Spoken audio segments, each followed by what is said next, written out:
దాదాపు 20 సంవత్సరాలు బట్టి తూరు బజారు ఊరోళ్ళందరూ సరదాగా ఒక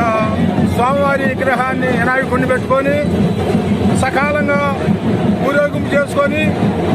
4 వీధులు తిరిగి నిమజ్జనానికి సముద్రానికి తీసుకెళ్లి చాలా ఉత్సాహంగా మా గ్రామస్తులందరూ ఒకరికొకరు చాలా అన్యోన్యతగా గొప్పగా ఈ స్వామివారిని గొప్ప ఉత్సాహంగా ఏర్పాటు చేసుకోవడం జరిగింది. పూర్వకాలంలో జరిగేటువంటి ఉత్సాహాల కంటే ఈనాడు వినాయకుడి విగ్రహాలు చాలా గొప్పగా ఏర్పాటు చేసి పిల్లలు సరదాగా దేశవ్యాప్తంగా ఉన్నటువంటి వాళ్ళందరూ కూడా వారికి తగు మాత్రంగా సంఘాలు ఏర్పాటు చేసి ఈ యొక్క గ్రామాన్ని ఈ వినాయక చవితికి 5-6 రోజుల పిల్లలు సరదాగా అంటే చాలా గొప్పగా ఒకరినొకరు పిలిచి మాట్లాడుకోకుండా